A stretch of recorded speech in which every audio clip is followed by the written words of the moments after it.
O estado de Santa Catarina é um estado muito organizado que tem tratado a inovação com muita responsabilidade. Eu costumo dizer que em poucos estados brasileiros as pessoas entendem tanto sobre imóveis, sobre mercado imobiliário de forma geral, incluindo direito imobiliário, do que o estado de Santa Catarina. Tive a oportunidade de fazer recentemente uma palestra na OAB, em Camboriú, organizado pela Comissão de Direito Imobiliário, Direito Registral e Notarial, e deu para perceber o alto nível dos debates técnicos envolvendo a seara imobiliária. E tem algo bem interessante também em Santa Catarina, que caso, com certeza vocês sabem, é um local que tem uma imigração alemã muito forte. E talvez vocês não saibam, mas é muito difícil você levar o alemão na conversa. Eu sei porque minha esposa é descendente de alemão, né? Ou descendente de alemães, eles são muito objetivos. Então é o preto no branco. Então essas características, todas elas fazem com que a tokenização imobiliária, no primeiro momento, seja vista com certa desconfiança. Começou a ser vista com certa desconfiança. E talvez vocês não saibam, mas eu faço um trabalho muito forte sobre tokenização imobiliária no estado de Santa Catarina, trazendo um modelo que nós entendemos como sendo o modelo correto de tokenização imobiliária. Bem, o objetivo desse vídeo é aprofundar as discussões em torno do tema, especificamente fazer algumas considerações sobre postagens que foram feitas pelo Andreas Blazudakis no seu LinkedIn sobre tokenização imobiliária. Numa delas, ele fala, é um artigo que ele escreveu, que o título é O Atraso Catarinense na Tokenização Imobiliária. Ele diz que o veto regulatório de Santa Catarina é atraso provisório, mas com dano permanente à reputação de inovação do Estado. Nós vamos discutir sobre isso. E agora, mais recentemente, hoje, na verdade, vi uma outra postagem que ele fez aqui, aonde ele diz: blockchain vetado em matrícula de Santa Catarina em movimento capitaneado pelo Instituto de Registro Imobiliário do Brasil, seção de Santa Catarina.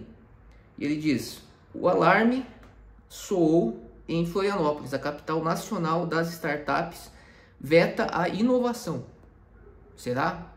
Desde a publicação do nosso artigo, recebi um volume significativo de contatos, isso ele dizendo, né, está no post que ele fez, em mensagens da comunidade de inovação e tecnologia de Santa Catarina. A preocupação é unânime. A imagem do estado, e especialmente Florianópolis, oficialmente a capital nacional das startups, está em risco. É uma contradição insustentável. Ele cita uma série de empresas e basicamente então acusa o Instituto de Registro Imobiliário, né, conforme ele diz aqui, né, vamos estar bem atento às palavras, ele diz aqui que a blockchain vetada em matrícula Santa Catarina em movimento capitaneado pelo Instituto de Registro Imobiliário do Brasil, que recentemente promoveu, atuou, né, para a promoção também de uma ação judicial contra uma resolução do Conselho Federal dos Corretores e se manifestou contrária à resolução do Conselho Federal dos Corretores, segundo, né, palavras do representante, que teria extrapolado em suas competências de modo a satisfazer a empresa Netspace, que é a empresa do Andreas Blazudakis, certo? Então existe, conforme vocês podem observar, uma disputa hoje muito forte quando a gente se fala em tokenização imobiliária. Eu quero trazer nesse vídeo aqui aquilo que eu entendo que é o correto, certo? Quando a gente fala em tokenização imobiliária. Bem, então hoje, caso vocês não sabem, existe uma proibição, né, da Corregedoria Geral de Justiça, inclusive até tem aqui uma série de matérias que proíbe que você venha fazer qualquer referência a tokens, né, em matrículas. Então tem aqui uma circular, abrindo aqui a publicação do Instituto de Registro, circular veda a vinculação de imóveis a tokens digitais de Santa Catarina. Medida é cautelar e vale até que haja previsão legal ou regulamentação nacional. A Corregedoria Geral do Foro Extrajudicial de Santa Catarina publicou a circular que altera o Código de Normas do Foro Extrajudicial e inclui o parágrafo 2º, vedando aos oficiais de registro de imóveis realizarem qualquer anotação, averbação ou registro que vincule a matrícula imobiliária a tokens digitais. blockchain ou outros instrumentos extra-registrais. Então é basicamente isso que o Andrés Blasudakis está criticando, certo? Bem, o que eu penso sobre isso? Primeiro, deixar claro, não conheço pessoalmente o Andrés, já conversamos algumas vezes, né? Ele inclusive adquiriu o exemplar do nosso livro, já conversamos por telefone, mas não conheço pessoalmente, mas temos uma visão completamente diversa sobre tokenização imobiliária. Esse é um ponto claro. Desde quando nós começamos a atuar praticamente na mesma época, embora eu venha um pouco, acredito que venha um pouco antes, mas também não importa. Tivemos um primeiro contato no LinkedIn, então isso já é suficiente para saber que nós temos visões completamente opostas. Ele acompanha as minhas publicações, sempre, não vou dizer sempre, mas geralmente vê os stories que eu publico. Existe aí, obviamente, né, um diálogo nesse assunto. E o objetivo desse vídeo é realmente contribuir para o amadurecimento desse diálogo. Bem, ele é empreendedor, né, não é advogado, é importante dizer isso, tá? Então, teoricamente, ele não tem obrigação de saber detalhes legais, certo? Que nós vamos discutir aqui, né? Inclusive, eu já, caso vocês não saibam, eu já sou advogado, né? E também especializado, programador especializado em DeFi e tokenização, autor de livros, etc. Então, esse vídeo basicamente ele vai trazer aqui para vocês aquilo que eu entendo que é o correto, certo? Não é o objetivo aqui falar mal do Instituto de Registro Imobiliário, Direito Imobiliário, falar mal da Netspace, mas trazer aquilo que é a verdade, ok? E o que a gente precisa entender primeiro? No caso da Netspace. A Netspace, no próprio site dela, ela diz aqui, tá? E detalhe, eu recebo muitas, como eu tenho um curso de tokenização imobiliária, então muitas pessoas entram em contato, até às vezes procuram o curso achando que tem alguma relação. E eu tenho que sempre estar ali falando que não, que são coisas completamente diferentes, metodologias diferentes, visões diferentes, né? Então é importante também esse vídeo para trazer esse esclarecimento. Mas o que diz aqui? A Netspace fala, em muito pequeno, tá? No final do site, ele diz o seguinte, vou ler aqui, né? Propriedade digital é um nome comercial atribuído pela Netspace ao conjunto de direitos, faculdades e obrigações, especialmente os de usar, dispor, gozar, fruir, etc., que alguém possui indiretamente, tá? Porque exercido através de veículo próprio da Netspace em relação a um bem imóvel determinado. A propriedade digital é diferente da propriedade civil. Veja, a Netspace ela diz que a propriedade digital, e ela oferece um modelo de propriedade digital, é diferente da propriedade civil. Quando nós falamos em imóveis, não existe propriedade digital, existe apenas propriedade civil. Ok? Isso é pacífico.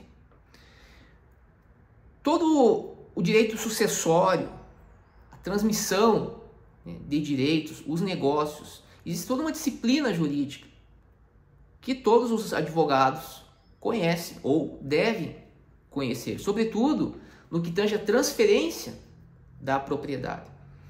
Se você deixa, por exemplo, de observar um determinado requisito, vou ser bem específico, se eu, por exemplo, compro um token, achando que estou comprando um token que me dá um direito imobiliário, mas esse token não está adequado às exigências registrais e eu venho a falecer, o que vai acontecer? O meu herdeiro não vai ter direito a um imóvel, certo?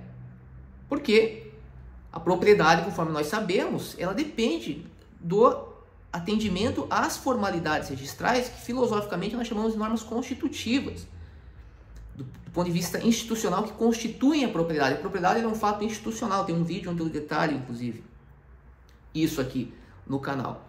Ou seja, se o Estado não reconhecer que você é proprietário, e isso só vai acontecer quando certas normas são atendidas, você não é proprietário. Então, por exemplo, você não tem direito, os teus herdeiros não têm direito a algo que você não tem, certo? E o que acontece? Quando você vai fazer qualquer negócio imobiliário, sobretudo que envolva a transmissão da propriedade, existe o tabelião que é responsável por zelar pelo atendimento a esses requisitos. Por quê? Porque se algum desses requisitos não for satisfeito, não existe a propriedade, isso traz uma insegurança jurídica, certo? Então, o que acontece? tendo em vista esse conceito de propriedade digital, que conforme a própria NetSpace fala, é distinto da propriedade civil. Só que embora seja distinto da propriedade civil, se vocês forem analisar as propagandas feitas pela NetSpace, ela sempre faz referência, por exemplo, à matrícula. Inclusive a crítica agora é porque você não pode fazer inclusão de determinadas menções a tokens na matrícula. Mas, por que eu preciso fazer menção a token na matrícula se o que eu estou falando é uma propriedade digital que não é a propriedade civil? Que é a propriedade civil que é aplicável aos imóveis. Não faz sentido. Então, o que pode acontecer? Se você insere, por exemplo, na matrícula, uma referência a um token, certo?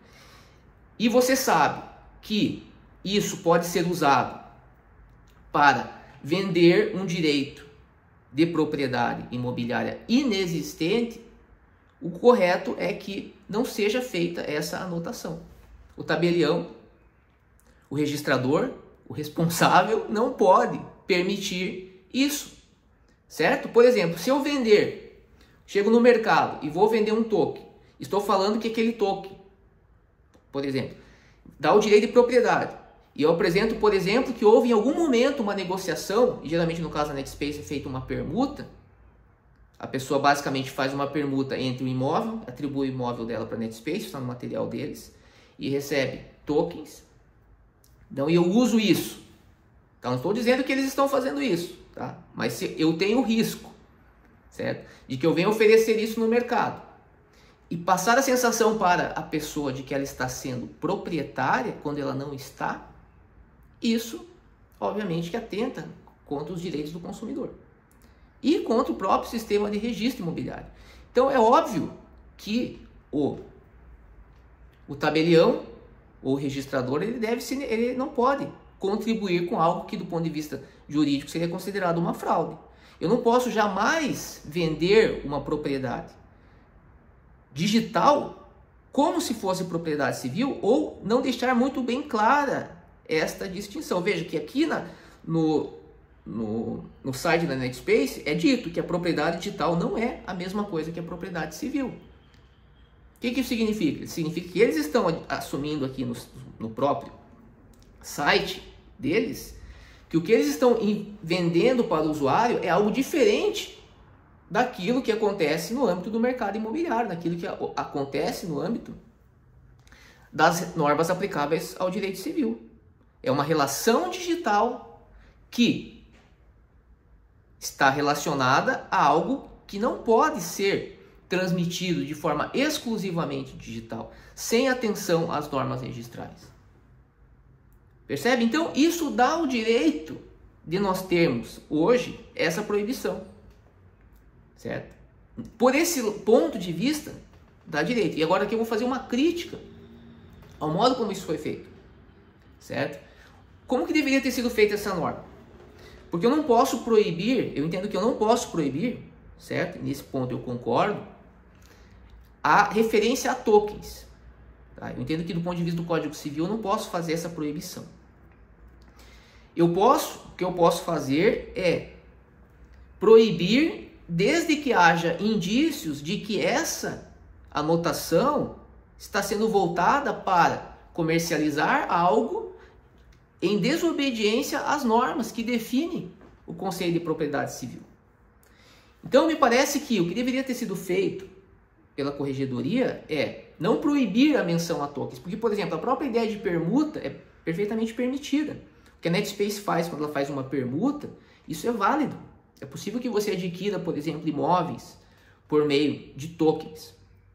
De acordo com o Código Civil, isso é perfeitamente válido. O que não é válido é a ideia de eu achar que eu posso transferir propriedade por meio de transferência de tokens sem atendimento de normas registrais. E é grave quando eu não atendo esses requisitos, mas faço referência a essa documentação, porque isso gera uma confusão na cabeça do consumidor. O consumidor ele acha que ele vai adquirir um token, conforme já perguntaram para mim. Ah, porque eu ouvi falar que uma senhora lá adquiriu um determinado imóvel por meio de token a um preço mais baixo do que ela iria adquirir por meio de um sistema de alienação fiduciária. As pessoas entram em dúvida. Bem, o que eu disse? Tem que ver o contrato. Eu posso, se eu tiver hoje um imóvel e quiser vender esse imóvel sem garantias, eu posso vender.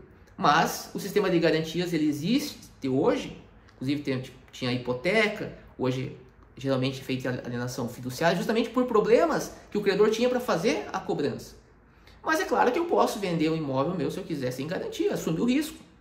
Então eu teria que analisar essas questões, certo? Mas eu não posso induzir o consumidor a pensar que por causa de uma questão tecnológica, que a tokenização ela é basicamente uma questão tecnológica, eu consigo alterar questões eminentemente de natureza jurídica e econômica, certo?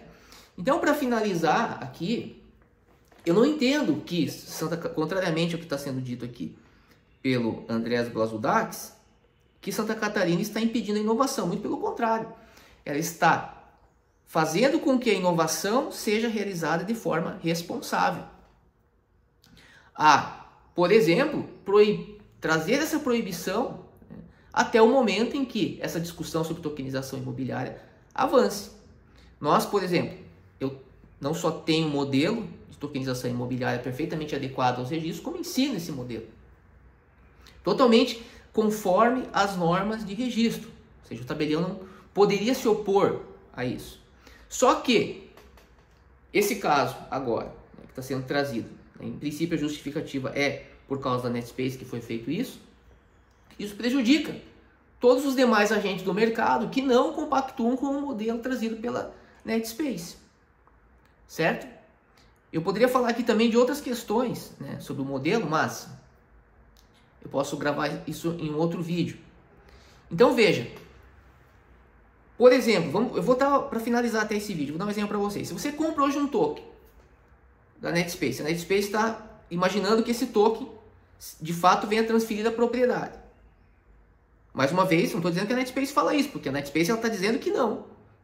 Que esse token que você está comprando é uma propriedade digital, que não tem nada a ver com a propriedade civil, está no site deles. Tá? Mas se você compra isso achando, se você não leu o rodapé, e você está achando ali que aquele token está relacionado à propriedade civil, e de repente os servidores da Netspace saem do ar, se a empresa, né, espero que isso não aconteça, mas que a empresa venha a falir, você não tem qualquer registro público de que você é proprietário daquele imóvel. Isso traz uma insegurança jurídica absurda.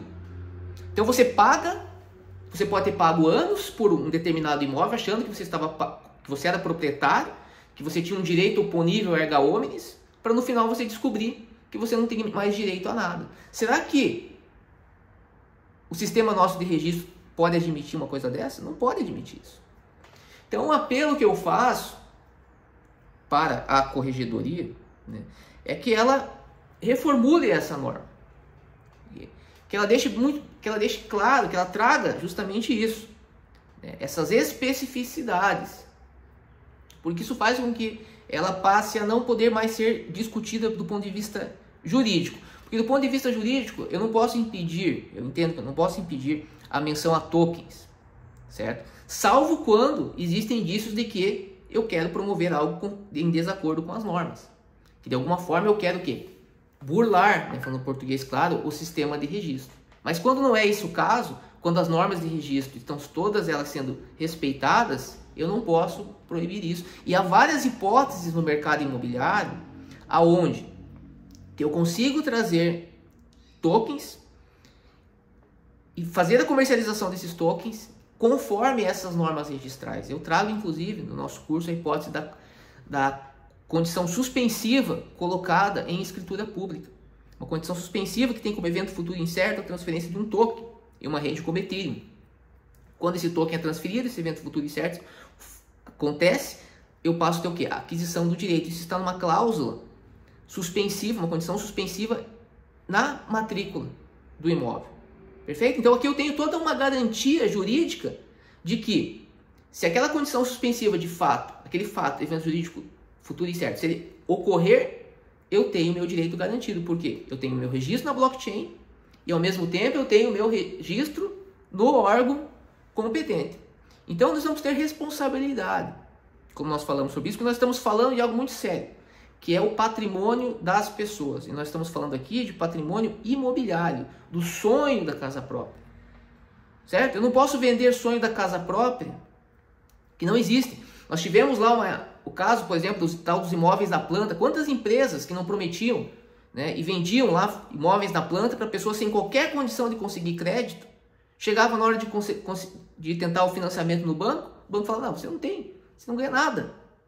Aí o que acontece? Todo aquele valor a pessoa perdia. E aí tinha que entrar na justiça para tentar reaver esse valor. Eu tive ações assim. Hoje me parece que já existe algo consolidado, mas eu tive que entrar ali e dizer, olha, isso era injusto, e o juiz fixar um determinado valor para essa pessoa ter acesso. Então, é muito feio nós queremos enganar as pessoas mais humildes que não têm conhecimento, achando que que a tokenização vai fazer milagre. Tokenização não faz milagre, tokenização é um processo tecnológico. Ok? Processo tecnológico, nós aprendemos no nosso curso lá. Na verdade, eu falo sobre isso já há muitos anos. E falo com propriedade, porque além de advogado, entendo com profundidade a tecnologia. Tanto que no nosso canal aqui temos um curso gratuito, onde aprendemos a fazer essa tecnologia, de graça. 46 aulas. Certo? Então eu conheço também os limites dessa tecnologia. Então, em síntese, tá? Há uma justificativa para as restrições? Sim, há uma justificativa. Esse modelo de propriedade digital e propriedade civil, ele precisa ser esclarecido pela empresa, certo? Não basta uma nota de rodapé, no meu entendimento, tá? Porque é importante dizer exatamente, de forma muito clara, isso. Isso é um preceito do Código de Defesa do Consumidor, ainda mais quando estamos falando em imóveis, tá? É proibido fazer negociações à margem do registro? Olha, crime não é, tá? A depender da circunstância. Existem os chamados casos no mercado hoje de contratos de gaveta, certo? Existe isso, isso é um fato, tá? Eu já consegui reconhecimento jurídico de contrato de gaveta com base no princípio da boa-fé, que é um princípio que rege o Código Civil. Mas isso é algo para ser divulgado, para ser incentivado? Não. Isso são exceções à lei, certo? Geralmente aplicáveis a pessoas sem instrução, né, sem conhecimento, algo muito comum no Brasil, que realizaram negócios achando, né, que estavam realmente comprando o imóvel, na verdade não estavam. O judiciário ele tem a sensibilidade para reconhecer isso, certo? Isso faz parte dos princípios do Código Civil, a boa-fé, a eticidade. Mas isso não se aplica para o empresário, ok? Empresário é aquele que é responsável pelos seus negócios e sabe exatamente o que está fazendo. Então, em síntese é isso, tá? Eu entendo que Santa Catarina não está prejudicando a inovação, muito pelo contrário, ela está fomentando a inovação responsável. E o que eu apelo aqui, faço um apelo, é para que seja revista essa norma, de modo a trazer essas especificações, certo? Permitir a tokenização que seja conforme as normas registrais, que não tenha qualquer invenção paralela, tá? Invenções paralelas, quando se fala em direito de propriedade, são uma farsa, tá? Não funciona, não tem qualquer base legal, tá? Tudo que eu preciso fazer quando se fala em tokenização imobiliária tem que ser de acordo com as normas registrais e de acordo, no primeiro momento, com o Código Civil. E isso é muito sério, tá? Porque nós já temos um problema que as pessoas mal conhecem a legislação, tanto que o caso tem os casos dos contratos de gaveta. Então eu não posso tentar dar uma nova roupagem para contratos de gaveta por meio de formatos digitais, não. Hoje, se eu quiser fazer tokenização, eu posso fazer contratos de promessa de compra e venda. É uma possibilidade de usar a tokenização. Posso usar a tokenização quando eu penso nela como meio de pagamento. Também é possível. Pode ser feito permuta. Pode ser feito uma série de questões. Mas tudo isso tem que obedecer o registro. Certo? Então, espero que tenha ficado claro. Quem quiser entender mais sobre tokenização imobiliária, conforme o direito brasileiro, pode entrar na nossa comunidade e fazer o nosso curso, que se aplica também para a tokenização de ativos RWA de forma geral. Grande abraço.